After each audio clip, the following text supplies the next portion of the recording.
Share बाजार ने चौंका दिया। बाजार में 12 मई को इतिहास रच गया।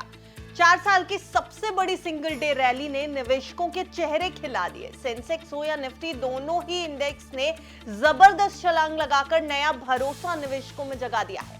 क्या ये तेजी किसी बड़े बदलाव का संकेत है? क्या कोई और बड़ी रैली आने वाली है? क्या मार्केट नई ऊंचाई की ओर बढ़ रहा है और किस वजह से आखिर ये रिकॉर्ड तोड़ तेजी आई है?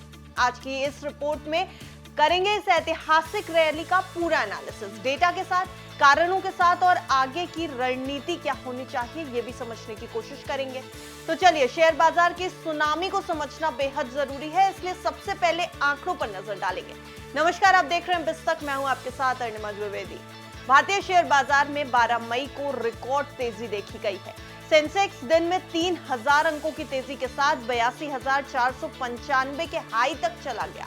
निफ्टी 50 की बात करेंगे तो 936 अंकों की बढ़त के साथ ये 24,944 के हाई तक पहुंच गया। बीते पिछले 4 सालों में ये सेंसेक्स और निफ्टी की सबसे बड़ी सिंगल डे रैली रही है। अगर प्रतिशत में बात करें तो सेंसेक्स 3.7 और निफ्टी 3.8% तक उछला। लिहाजा फीसदी के हिसाब से यानी प्रतिशत के हिसाब से पिछले 4 सालों में दूसरी सबसे बड़ी बढ़त रही है। प्रतिशत के लिहाज से भारतीय शेयर बाजार में सबसे बड़ा उछाल आया था 1 फरवरी 2021 को।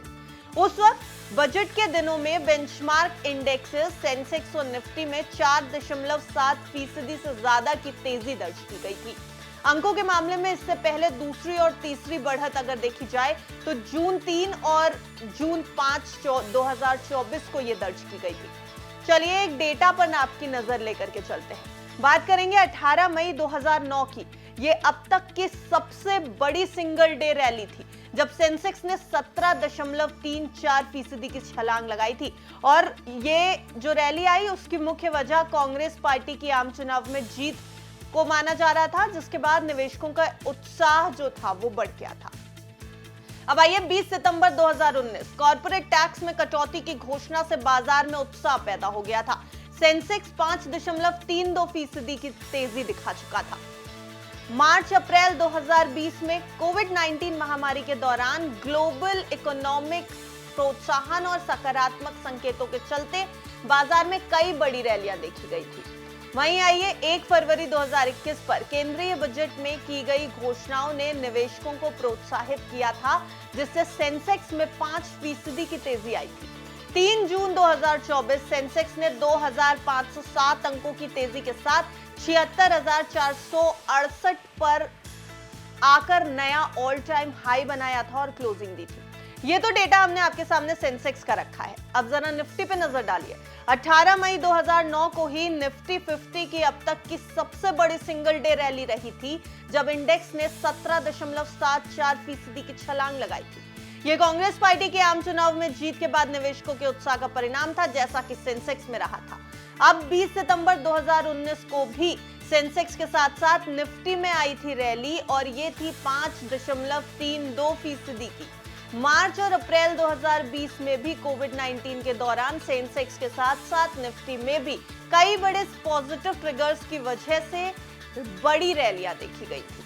इसके अलावा 1 फरवरी 2021 को भी सेंसेक्स के साथ साथ निफ्टी में भी 5% की तेजी आई थी। 3 जून 2024 को भी सेंसेक्स के साथ साथ निफ्टी में 733 अंकों की बढ़त यहां निफ्टी में हुई थी और 23,263 के ऑल टाइम हाई लेवल पर निफ्टी बंद हुआ था।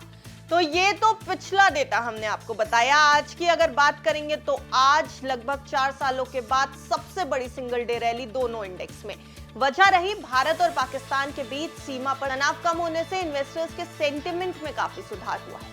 इसके अलावा अमेरिका और चीन के बीच ट्रेड और टैरिफ पर निकले हल के चलते भी निवेशकों के सेंटिमेंट बूस्ट हुए हैं। अमेरिका ने चीनी सामान पर 145% का टैरिफ रेट को घटाकर अब महज 30% करने पर राजी हो गया है, जबकि चीन अमेरिकी सामान पर अपना टैरिफ घटाकर 10% पर ले आया है। यानी इन दोनों देशों में सहमति बन गई। अब आइए रूस और यूक्रेन की बीच में हो रही शांति वार्ता पर, क्योंकि इन रिपोर्ट्स ने भी ग्लोबल अनसर्टेनिटी को कम किया है और निवेशकों की चिंताओं को भी कम किया है।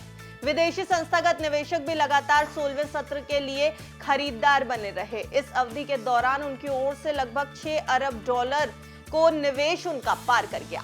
इंडिया विक्स की आज की बात की जाए तो 14.98% तक ये गिर चुका है, यानी बाजार इस समय काफी स्थिर हो चुका है। तो कुल मिलाकर मौजूदा उछाल जो आया है वो जियोपॉलिटिकल टेंशंस के कम होने और ग्लोबल ट्रेड संभावनाओं में सुधार के कारण आया है।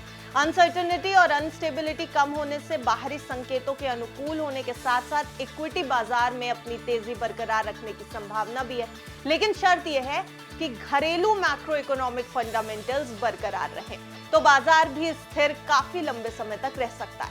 फिलहाल ये तेजी बहुत बड़ी है और निवेशक इस समय इस तेजी को एंजॉय कर रहे हैं। बुल्स की ग्रिप तगड़ी होती जा रही है। आपको क्या कुछ लगता है हमें कमेंट बॉक्स में जरूर बताइए और ऐसी तमाम शेयर बाजार से जुड़ी खबरों के लिए देखते रहिए विस्तार।